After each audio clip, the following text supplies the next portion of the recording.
Hello guys, I am Ricky and you are most welcome to our YouTube channel Nirmala Nirvan classes. जैसा कि जानते हैं physics चल रहा है और फिजिक्स में हम लोग देख रहे हैं सरल आवर्त गति, है ना। सरल आवर्त गति में चल रहा है सरल लोलक। आज जो है सरल लोलक पढ़ेंगे कि सरल लोलक किसे कहते हैं और सरल लोलक में क्या क्या जो है कि क्या ऐसा कंडीशन है जिससे कि हम सरल लोलक बना सकते हैं और सरल लोलक को समझ भी सकते हैं, तथा इसके आवर्तकाल का फॉर्मूला देखेंगे और कुछ निष्कर्ष है उसको भी हम लोग देखेंगे। तो ठीक है, सरल लोलक सिंपल पेंडुलम क्या है आइए देखते हैं। यदि एक भारहीन, डिफिनेशन लिखा हुआ रहता है तो आपको समझने में भी आसानी होती है कि कहीं कोई बात छूटे ना, इसलिए हम डिफिनेशन लिख देते हैं।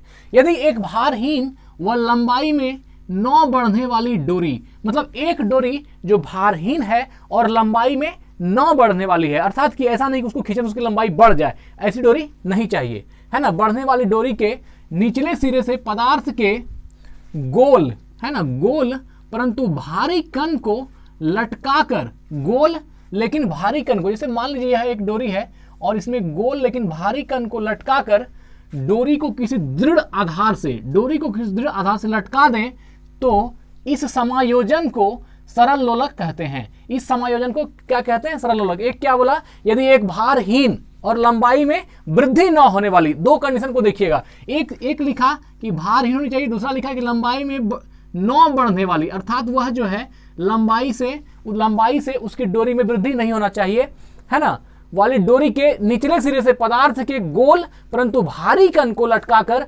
डोरी को किसी दृढ़ आधार से, यह भारी कण को लटका दिया और इसको किसी दृढ़ आधार, यह दृढ़ आधार है जहां पर सस्पेंशन पॉइंट है इसका, यह दृढ़ आधार है, दृढ़ आधार से लटका दें तो इस समायोजन को, यह जो समायोजन हुआ इस समायोजन को क्या बोलते हैं हम लोग? सरल लोलक बोलते हैं। तो इस समायोजन को सरल लोलक कहते हैं। यदि लोलक अर्थात बॉब जिसको बोलते हैं, यदि लोलक को साम्य स्थिति अर्थात इक्विलिब्रियम पोजीशन जो बीच वाली होती है, साम्य स्थिति से थोड़ा विस्थापित करके, है ना, इस जगह से थोड़ा सा इसको विस्थापित कर दीजिए इस तरफ और छोड़ दीजिए, तो यह कैसा होगा?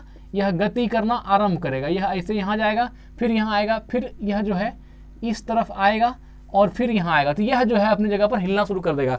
विस्थापित करके छोड़ दें तो इसकी गति सरल आवर्त गति कहलाती है। तो अब जो वह स्वतंत्र रूप से जो लटक रही है वह क्या है? सरल आवर्त गति कहलाती है। समझने के लिए एक छोटा सा जो है हमने प्रयास किया है एक सरल लोलक बनाने का। ऐसे देखिए, इसमें दो बातें हैं। एक तो यह जो रस्सी है या जिस डोरी में ये लटकी हुई है, यह जो है यह भारहीन होनी चाहिए, अर्थात इसकी ज़्यादा वेट नहीं होनी चाहिए। दूसरी बात क्या है कि इसमें जो लटका हुआ जो यह चीज़ है यह गोल होना चाहिए और इसका कुछ मास हैवी होना चाहिए। मतलब कि हमने यहाँ पर एक बल्ब लटका दिया, चूंकि हम इसमें हमको कुछ मिला नहीं तो हमको बल्ब लगा, हम समझाने के लिए आपको ये लिए हैं। तो यह जो है बल्ब को हमने बांध दिया है यहाँ पर, और यह डोरी जो है ऐसे, ये लंबाई में वृद्धि ना होने वाली डोरी है और यह भारहीन भी है। तो अब जो यह समायोजन है यह क्या कहलाई? सरल लोलक। और एक दृढ़ आधार, ये जो मेरे लेफ्ट हैंड में यह यहाँ मान लीजिए हम इसको इसे लपेट देते हैं, यह क्या हुआ? हमने इसको एक दृढ़ आधार दे दिया। अब जो इसकी गति होगी यह क्या है? तो यह गति किसकी है? पेंडुलम की गति है, सरल लोलक की गति है। यह सिंपल पेंडुलम है, अर्थात यह जो अपने स्थान पर इस बाएं ओर से दाएं ओर, बाएं ओर से दाएं ओर जो जा रही है, तो यह क्या है आपका?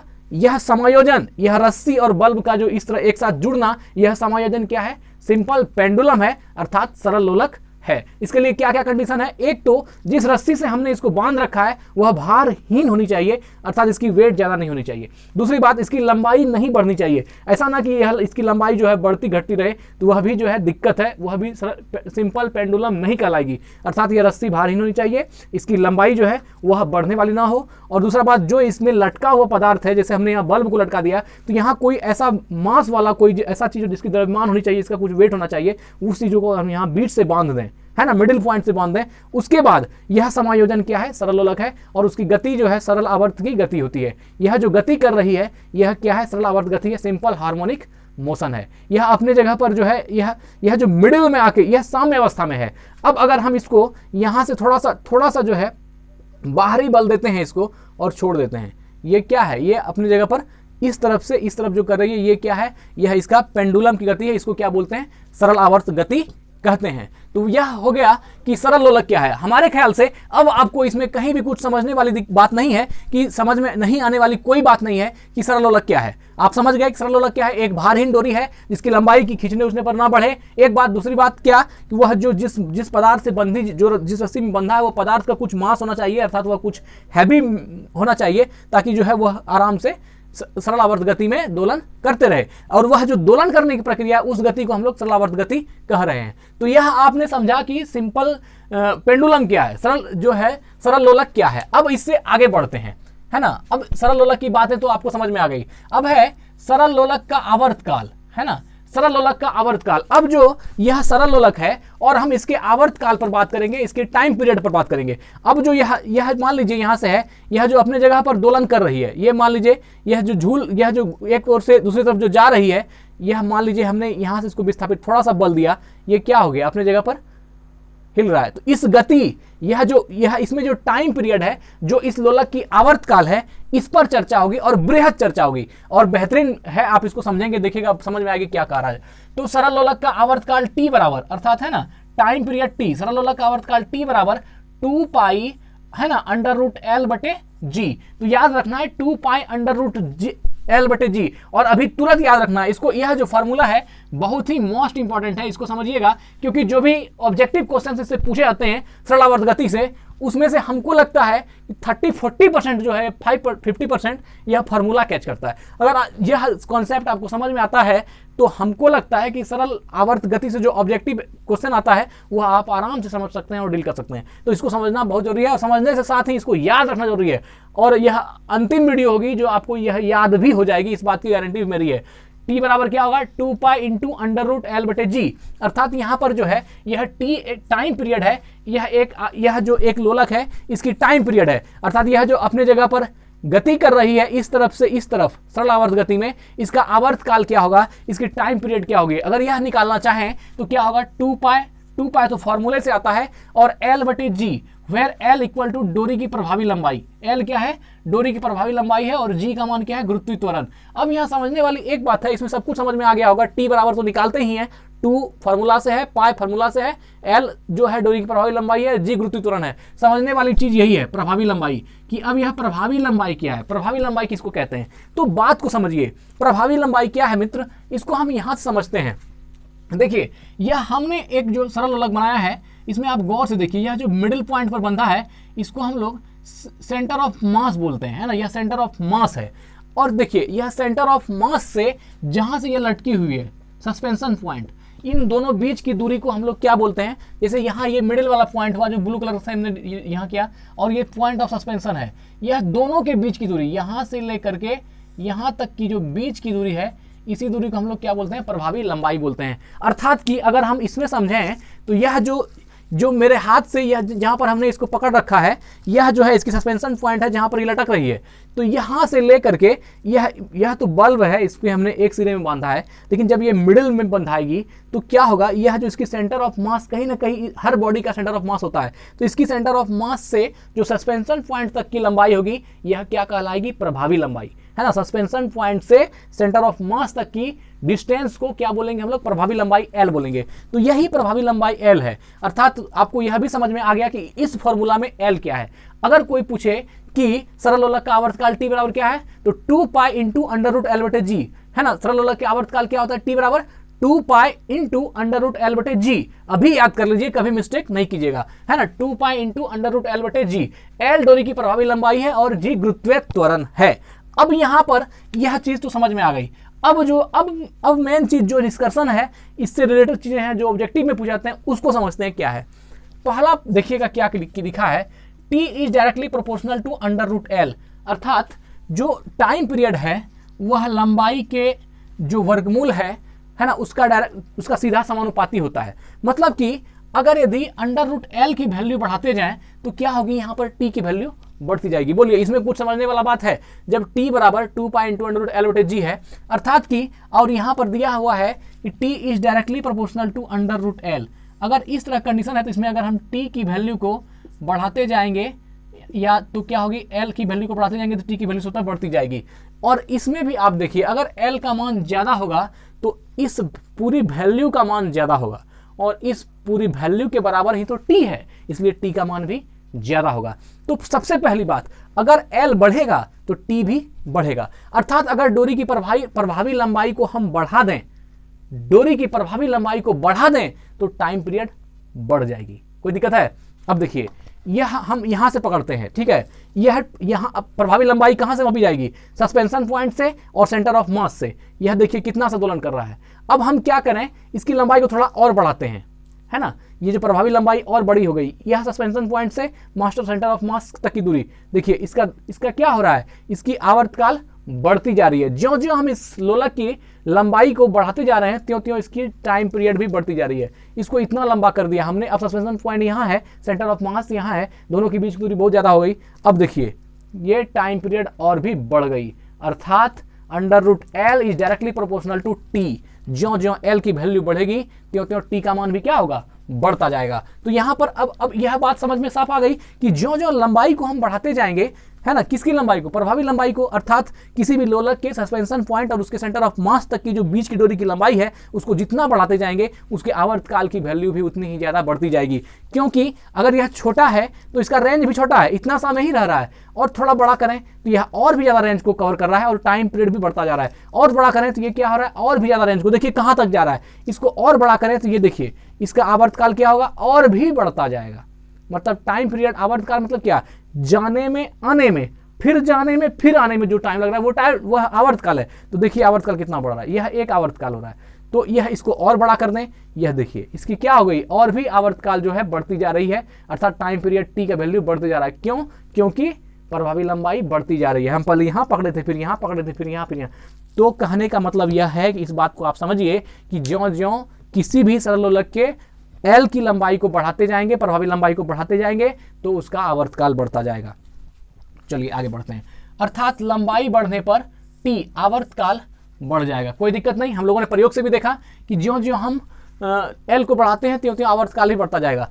यही कारण है कि यदि कोई लड़की झूला झूलते झूलते खड़ी हो जाए तो उसका गुरुत्व केंद्र ऊपर उठ जाएगा और प्रभावी लंबाई घट जाएगी, जिससे झूले का आवर्तकाल घट जाएगा, अर्थात झूला जल्दी जल्दी दोलन करेगा।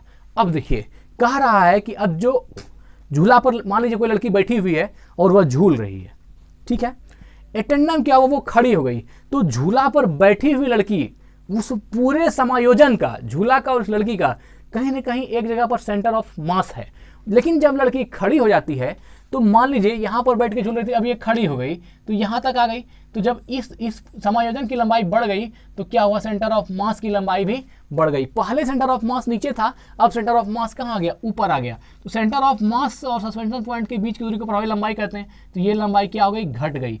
ये लंबाई जब घट जाएगी तो क्या होगा, उसका दोलन जल्दी जल्दी होगा, है ना, और टाइम पीरियड कम हो जाएगा। देखिए जैसे इसी को बात करते हैं तो यहाँ पर अगर सेंटर ऑफ मास बढ़ेगा तो ये क्या होगा, छोटा में दोलन जल्दी जल्दी हो रहा है। यह जब इतना दूरी पकड़ना, देखिए कितना देर में हो रहा है, क्योंकि ज्यों ज्यों इसकी लंबाई बढ़ेगी इसका आवर्तकाल बढ़ेगा, और ज्यों ज्यों ही हम इसको छोटा करते जाएं ये क्या होगा, खटाखट खटाखट, मतलब अपने डोरी की लंबाई घटने से उसकी जो आवर्त गति है वह बढ़ जाती है, लेकिन टाइम पीरियड घट जाती है। देखिए अब क्या कहा, अर्थात लंबाई बढ़ने पर बढ़ जाएगा। यही कारण है कि यदि कोई लड़की झूला झूलते झूलते खड़ी हो जाए तो उसका गुरुत्व केंद्र ऊपर उठ जाएगा। अब जो गुरुत्व केंद्र मान लीजिए यहाँ नीचे पर था, वह गुरुत्व केंद्र यहाँ पर आ गया। तो गुरुत्व केंद्र से ही ना आप प्रभावी लंबाई को मापते हैं। जब गुरुत्व केंद्र ऊपर हो गया तो प्रभावी लंबाई क्या हो गई, थोड़ी सी छोटी हो गई। इतनी लंबी थी अब इतनी सी हो गई। तो प्रभावी लंबाई जब छोटी हो जाएगी, है ना, प्रभावी लंबाई छोटी हो जाएगी तो क्या होगा, गुरुत्व केंद्र ऊपर उठ जाएगा, प्रभावी लंबाई घट जाएगी,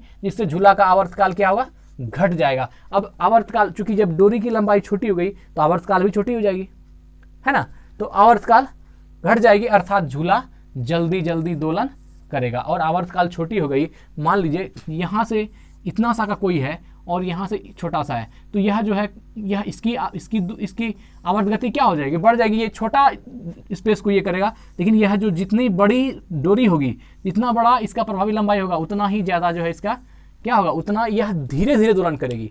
और जितना छोटा इसका लंबाई होगी वह उतना ही जल्दी जल्दी गति करेगी, अर्थात दोलन करेगी। तो वही कह रहा है, अर्थात झूला जल्दी जल्दी दोलन करेगा। तो यहाँ से एक बात समझ में आ गई क्या, कि जब भी लोलक की लंबाई घटेगी तो झूला का जो दोलन करने की गति है वह क्या हो जाएगी, तेज हो जाएगी, जल्दी जल्दी दोलन होगी। और जितना ही लंबा डोरी होगी उसमें क्या होगा, उतना ही धीरे धीरे गति होगी। और धीरे धीरे जब गति होगी तो टाइम पीरियड ज़्यादा लगेगा।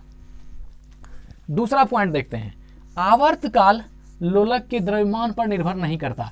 अब देखिए इसमें द्रव्यमान से कोई मतलब है ही नहीं। आप इस फॉर्मूले को भी देखिए, अगर यदि यहाँ पर आवर्तकाल T बराबर 2 पाई अंडर रूट L/g है तो कहीं मास का जिक्र है नहीं, और द्रव्यमान से कोई फर्क इसमें पड़ता ही नहीं है। आप कितना भी द्रव्यमान का कर दें वह कंडीशन वही रहती है। इसलिए यह कह रहा है कि आवर्तकाल लोलक के द्रव्यमान पर निर्भर नहीं करती। अतः झूलने वाली लड़की के बगल में कोई दूसरी लड़की आकर बैठ जाए तो आवर्तकाल पर कोई प्रभाव नहीं पड़ता है। अब एक लड़की बैठ गई थी, दूसरी लड़की आकर के और बैठ गई, क्या हो गया, वेट बढ़ने से, है ना, द्रव्यमान बढ़ाने से उसके जो है आवर्तकाल पर कोई फर्क नहीं पड़ता है। एक बात सैद्धांतिक हुई। दूसरी बात आप फॉर्मूला में भी देखिए, T बराबर 2 pi into under root L/g, यहाँ m का कोई सवाल ही नहीं है, द्रव्यमान का कोई प्रश्न ही नहीं है।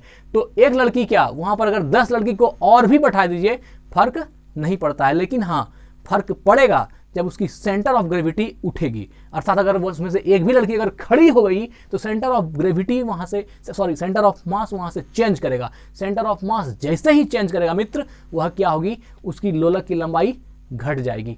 लोलक की लंबाई घटेगी तो आवर्तकाल बढ़ जाएगा, है ना। तो ये ध्यान में रखना है।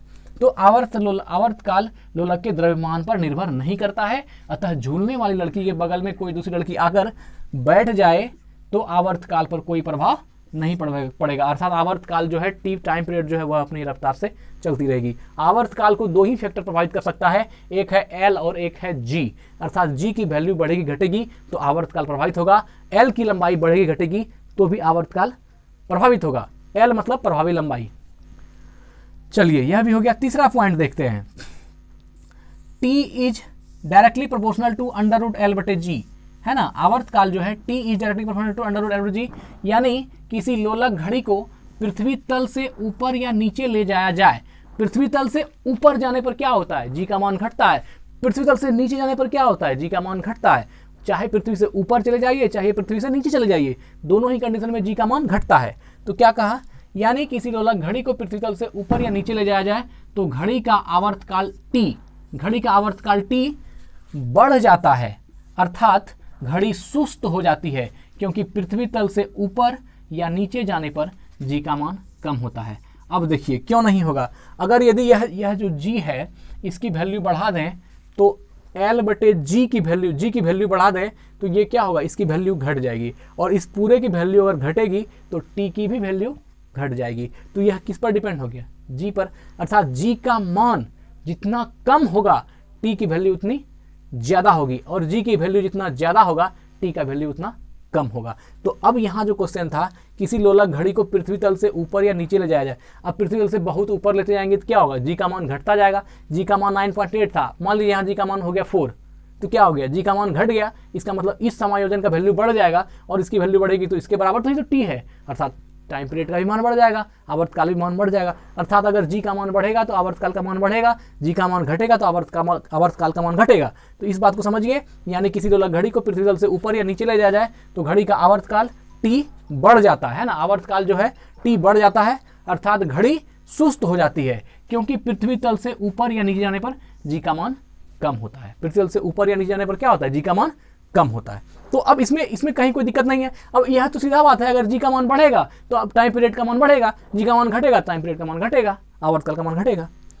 हाँ, अब अगर किसी लोलक को हम यहाँ पर मापें पृथ्वी पर और उसको लेकर के कहीं अंतरिक्ष में चले जाएं जहाँ G का मान कम है, तो यहाँ की अपेक्षा अंतरिक्ष में क्या होगी, वहां पर जाने पर क्या होगी, वह घड़ी सुस्त हो जाएगी और उससे क्या होगी, घड़ी का आवर्तकाल बढ़ जाएगा। कहाँ, अंतरिक्ष में आवर्तकाल बढ़ जाएगा, क्योंकि वहां पर G का मान कम हो जाएगा, और यहाँ आवर्तकाल घट जाएगा उसी चीज का, उसी लोलक का, क्योंकि यहाँ पर G का मान अंतरिक्ष से ज्यादा है।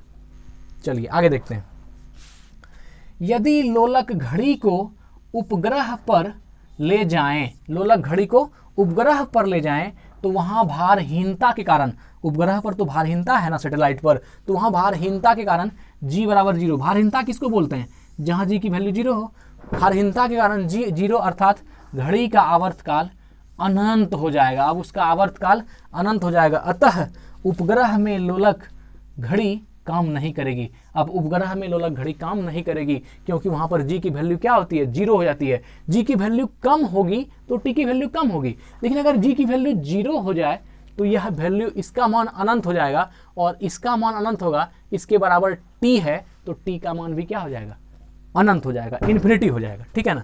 तो वही कहा, यदि लोलक घड़ी को उपग्रह पर ले जाएंगे तो वहां भारहीनता के कारण g अर्थात घड़ी का आवर्तकाल t अनंत हो जाएगा। आवर्तकाल जब t अनंत हो गया, क्योंकि यहाँ जब g की वैल्यू 0 हो जाएगा, तो किसी भी नंबर के बटे में जब 0 जाता है तो उसकी वैल्यू अनंत हो जाती है, इन्फिनिटी हो जाती है, तो ये इन्फिनिटी हो जाएगा और इसी के इक्वल टाइम पीरियड है, अर्थात टाइम पीरियड भी क्या हो जाएगा, इन्फिनिटी हो जाएगा। चलिए आगे 5वां पॉइंट है, गर्मियों में लोलक की लंबाई L बढ़ जाएगी। अच्छा एक बात बताइए, अगर यदि लोलक की लंबाई बढ़ जाएगी तो क्या होगा, टाइम पीरियड बढ़ जाएगा। अब देखिए यह जो छोटा सा है तो इसमें टाइम पीरियड छोटी सी है, इसको बड़ा करते जाएं, इसका आवर्तकाल बढ़ता जाएगा, समय जो है बढ़ता जाएगा, और लंबा करना इसका क्या होगा, आवर्तकाल और भी ज़्यादा बड़ा हो जाएगा। तो यह जो है गर्मियों में कहा जाता है कि इस लोलक की लंबाई बढ़ जाती है। तो अगर इसकी लंबाई बढ़ेगी तो स्वाभाविक बात है टाइम पीरियड बढ़ेगी, इसकी लंबाई घटेगी ठंडी में, तो क्या होगा, इसका आवर्तकाल भी घटेगा। देखिए है ना, गर्मियों में लोलक की लंबाई L बढ़ जाएगी तो इसका आवर्तकाल T भी बढ़ जाएगा। यह क्वेश्चन इतना बार पूछा गया है, लेकिन नहीं समझने के कारण, ना समझी के कारण लोग इसको गलत करते हैं। क्या है, गर्मियों में लोलक की लंबाई बढ़ जाएगी तो इसका आवर्तकाल भी बढ़ जाएगा। स्वाभाविक बात है, आपने देखा कि जब डोरी लंबी होती है तो आवर्तकाल ज़्यादा होता है, डोरी छोटी होती है तो आवर्तकाल छोटी होती है। गर्मियों में का क्या मतलब है, गर्मियों का सिर्फ मतलब इतना है कि वो कहना चाह रहा है कि आपकी जो आपकी डोरी है सरल लोलक की, वह बढ़ रही है और घट रही है, गर्मी में बढ़ रही है, ठंडी में सिकुड़ रही है। अच्छा अगर गर्मी में बढ़ गई तो क्या होगा, उसका टाइम पीरियड बढ़ जाएगा, है ना, और ठंडी में अगर उसकी लोलक की जो लंबाई है वह प्रभावी लंबाई घट जाएगी तो क्या हो गया, उसका टाइम पीरियड घट जाएगा। चलिए देखते हैं, गर्मियों में लोलक की लंबाई L बढ़ जाएगी तो इसका आवर्तकाल T भी बढ़ जाएगा, अतः घड़ी सुस्त हो जाएगी। अब आवर्तकाल T जो बढ़ जाएगा तो क्या होगा, घड़ी सुस्त हो जाएगी। सर्दियों में L अर्थात प्रभावी लंबाई कम हो जाने पर आवर्तकाल भी कम हो जाएगा, है ना। अगर यदि प्रभावी लंबाई छोटी हो जाए तो क्या होगी, प्रभावी लंबाई छोटी हो जाए तो क्या हो जाएगी, इसका आवर्तकाल भी छोटी हो जाएगी, और प्रभावी लंबाई बड़ी हो जाए तो क्या हो जाए, इसका आवर्तकाल भी बड़ी हो जाएगी, आवर्तकाल T भी कम हो जाएगा और लोलक घड़ी तेज चलने लगेगी। और क्या होगी, ठंडी में लोलक घड़ी तेज चलने लगेगी। तो यह ध्यान रखना है, जब प्रभावी लंबाई आपका आवर्तकाल T कम हो जाएगा और लोलक घड़ी T कम होगा तो लोलक घड़ी क्या होगी, तेज चलेगी, और T आवर्तकाल ज़्यादा होगा तो लोलक घड़ी क्या हो जाएगी, वह मंद चलेगी। तो यह ध्यान में रखना है, गर्मियों में लोलक की लंबाई L बढ़ जाएगी तो इसका आवर्तकाल T भी बढ़ जाएगा, अतः घड़ी सुस्त हो जाएगी। आवर्तकाल बढ़ेगा तो क्या होगा, घड़ी सुस्त हो जाएगी। सर्दियों में L कम हो जाने पर आवर्तकाल भी कम हो जाएगा और लोलक घड़ी क्या हो जाएगी, तेज चलने लगेगी। लोलक को ले जाने पर उसका आवर्तकाल बढ़ जाएगा, क्योंकि चंद्रमा पर G का मान पृथ्वी के G के मान का 1/6 गुना है। क्या बोल रहा है कि चंद्रमा पर, है ना, चंद्रमा पर लोलक को ले जाने पर, अगर यदि किसी लोलक को, मान लीजिए यह एक लोलक है और इसको हम लेके चंद्रमा पर चले जाएं, ठीक है ना, तो अगर किसी लोलक को लेकर चंद्रमा पर चला जाया जाए तो क्या कह रहा है, लेकर जाने पर उसका आवर्तकाल बढ़ जाएगा। अच्छा आवर्तकाल बढ़ने का मतलब क्या है, आवर्तकाल बढ़ने का मतलब है कि यह जो, देखिए आवर्तकाल होता है क्या, जो जैसे यहाँ है, एक बार यहाँ से जो हमने इस पर विरूपक बल लगाया, ये क्या हुआ, पहले गया फिर आया, फिर इधर गया फिर आया, मतलब यह एक आवर्तकाल है। एक बार उधर जाना फिर आना, फिर इस तरफ जाना और फिर आना, यह एक आवर्तकाल है। तो आवर्तकाल बढ़ने का मतलब है कि यह समय जो है बढ़ जाएगा। यह जो एक बार जाता है फिर बीच में आता है फिर जाता है फिर आता है, ये जो टाइमिंग है वह चंद्रमा पर यहाँ की अपेक्षा बढ़ जाएगा, क्योंकि वहाँ पर G का मान यहाँ के वैल्यू का 1/6 है। अगर यदि यहाँ पर G का मान 6 है तो वहाँ G का मान 1 है, ऐसा समझें। अगर यहाँ 9.6 9.8 है तो वहाँ पर G की वैल्यू क्या है, 9.8/6 है। तो अगर इस तरह का कंडीशन है तो चंद्रमा पर लोलक को ले जाने पर उसका आवर्तकाल बढ़ जाएगा। क्यों नहीं बढ़ेगा, जब G की वैल्यू कम है, G इस पर कम लग रहा है, G जितना ज़्यादा लगेगा उतना ही ज़्यादा जो है इसकी आवर्तकाल घटने की संभावना बनती है। लेकिन जब G की वैल्यू घटती जाएगी, है ना, G की वैल्यू बढ़ती जाएगी तो आवर्तकाल बढ़ता जाएगा। यहाँ भी आप देखें, इससे भी देखें, फार्मूला से भी, अगर इस G का मान हम बहुत ज़्यादा कर दें तो क्या होगा, इस T का मान घट जाएगा, क्योंकि G इसके बटे में है और G क्या करेगी, पूरे वैल्यू को डिक्रीज करेगी, और यह कमेगा तो T का मान भी कमेगा। तो क्या करें, चंद्रमा पर लोलक को ले जाने पर उसका आवर्तकाल बढ़ जाएगा, क्योंकि चंद्रमा पर जो G का मान है ना, पृथ्वी के G के मान का 1/6 गुना है। अर्थात पृथ्वी पर जितना ग्रेविटेशन है, जितना भी गुरुत्व बल है, वह उसका 1/6 हिस्सा है ना, उसका 6 हिस्सा चंद्रमा पर है। अर्थात चंद्रमा पर जाने पर क्या होगा, ये मान, ये वैल्यू घट जाएगी, है ना। चंद्रमा पर जाने पर जी का मान 1/6 गुना है, ये मतलब जितना पृथ्वी पर है उससे 1/6 गुना है। तो वह जब होने के बाद क्या होगा, पृथ्वी उस चंद्रमा पर लोलक को ले जाने पर क्या होगा, उसका आवर्तकाल बढ़ जाएगा। अर्थात वह जो आवर्त, उसकी जो एक आवर्त में जितना टाइम लगती थी पृथ्वी पर, और एक आवर्तकाल पूरा करने में जो समय लगता है चंद्रमा पर, वह क्या होगी, पृथ्वी से ज्यादा हो जाएगी, अर्थात बढ़ जाएगी, क्योंकि वहां पर जी की वैल्यू क्या है, कम है ना।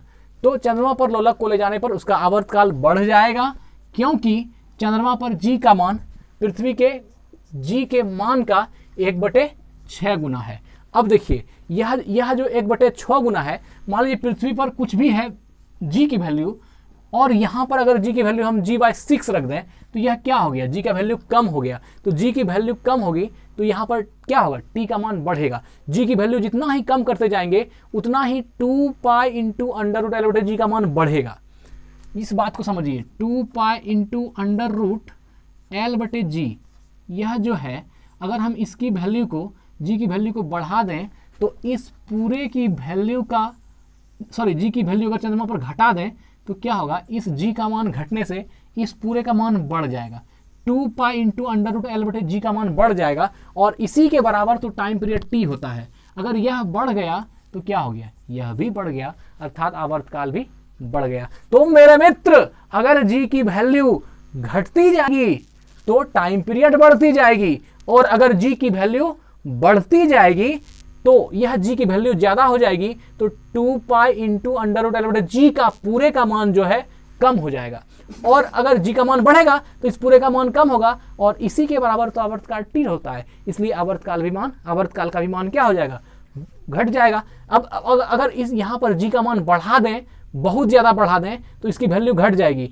और इसी के बराबर क्या है, आवर्तकाल है, इसका मतलब आवर्तकाल भी घट जाएगा। तो यहाँ पर आपको समझना है कि अगर यदि जी की वैल्यू बढ़ा दोगे तो टी का वैल्यू भी क्या होगा, जी की वैल्यू बढ़ेगा तो इस पूरे का मान घटेगा, और इसलिए टी का मान भी क्या होगा, घट जाएगा। और अगर जी की वैल्यू घटा देंगे, जी का मान घटा देंगे, तो इस पूरे समायोजन का मान क्या होगा, बढ़ जाएगा, और इसलिए टी का मान भी क्या होगा, बढ़ जाएगा। इसलिए यहाँ देखिए, इसमें देखिए, चंद्रमा पर लोलक को ले जाने पर उसका आवर्तकाल बढ़ रहा है, आवर्तकाल बढ़ रहा है, लेकिन जी क्या हो रहा है, जी घट रहा है। और कितना घट रहा है, क्योंकि पृथ्वी से तो 1/6, पृथ्वी का 6 हिस्सा है, अर्थात पृथ्वी से बहुत कम है। तो जी की मान अगर घटती जाएगी चंद्रमा पर, तो वहां पर आवर्तकाल बढ़ती जाएगी, क्योंकि यह फॉर्मूला को समझ जाइए, जी का मान घटेगा, इस पूरे वैल्यू का मान क्या होगा, बढ़ेगा, और इसलिए आवर्तकाल भी बढ़ेगा। तो चंद्रमा पर जी का मान घटता है ना, इसलिए वहां पर आवर्तकाल बढ़ता है ना। और यही कंडीशन किसमें हो जाएगा, अगर जी का मान बढ़ा दें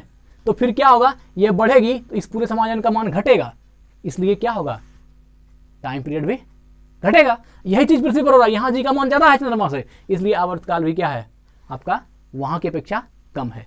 तो ठीक है, हमको अब उम्मीद है कि आपको पूरी तरह से ये बातें समझ में आ गई होगी। और आपसे रिक्वेस्ट है, बहुत मेहनत लगता है एक वीडियो में, अगर आपको पसंद आता है जो हम पढ़ा रहे हैं, समझ में आती है बातें, तो जरूर ही चैनल को सब्सक्राइब कीजिए। और अगर आपने कर लिया है तो बहुत बहुत धन्यवाद। थैंक यू सो मच, अपना ख्याल रखिए।